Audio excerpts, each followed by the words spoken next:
ওম নমঃ শিবায়। শ্রী গুরু রুদ্রাক্ষ ভান্ডার অফিসিয়াল চ্যানেলে আপনাদের সবাইকে স্বাগত। আজ আমি আপনাদের জন্য নিয়ে এসেছি অরিজিনাল নেপালি দুইমুখী রুদ্রাক্ষ। দেখতেই পাচ্ছেন, এটা কিন্তু অরিজিনাল নেপালি দুইমুখী রুদ্রাক্ষ। তো আজ আমরা এই ভিডিওর মাধ্যমে আলোচনা করব অত্যন্ত পবিত্র এবং প্রভাবশালী এই দুইমুখী সম্পর্কে। হিন্দু শাস্ত্র অনুযায়ী এই দুইমুখী রুদ্রাক্ষকে দেবাদিদেব মহাদেব এবং মা পার্বতীর মিলিত রূপ অর্থাৎ অর্ধনারীশ্বর প্রতীক বলে মনে করা হয়।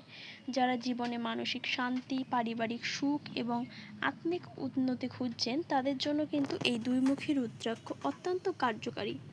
আজকের ভিডিওতে আমরা জানব এই দুইমুখী রুদ্রাক্ষের উপকারিতা এবং ধারণ বিধি নিয়ে বিস্তারিত আমরা আজকে আলোচনা করব। তো প্রথমেই আমরা জানব এই দুইমুখী রুদ্রাক্ষের কী কী উপকারিতা আছে। এই দুইমুখী রুদ্রাক্ষ ধারণ করলে আপনারা কী কী উপকারিতা পেতে পারেন। প্রথমত, পারিবারিক সম্পর্ক।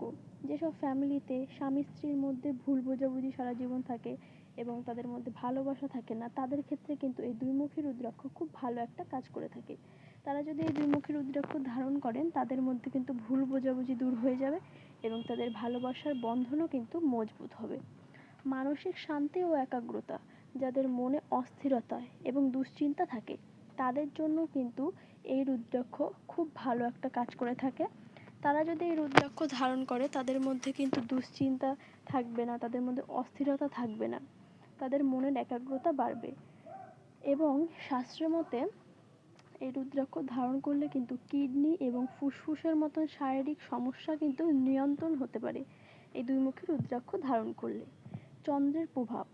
জ্যোতিষশাস্ত্র অনুযায়ী এটি চন্দ্রের অশুভ প্রভাবকে প্রশমিত করে এবং জীবনে ইতিবাচক শক্তি আনতে সাহায্য করে। এবং এই দুইমুখী রুদ্রাক্ষ যদি কেউ ধারণ করে, তাদের মধ্যে কিন্তু সবসময় পজিটিভ একটা এনার্জি থাকে। এরপর আমরা জেনে নেব এই দুইমুখী রুদ্রাক্ষ ধারণ পদ্ধতি। প্রথমত, যে কোনো ভালো একটি বার, যেমন সোম, বুধ, শুক্র, এই তিনটের মধ্যে যে কোনো একটি বারে আপনারা গঙ্গার জল বা কাঁচা দুধ দিয়ে এই দুইমুখী রুদ্রাক্ষকে শুদ্ধি করে নেবেন। এরপর যদি সম্ভব হয় 108 বার ওম নমঃ শিবায় বলে এই মন্ত্রটি কিন্তু আপনারা 108 বার জপ করতে পারেন।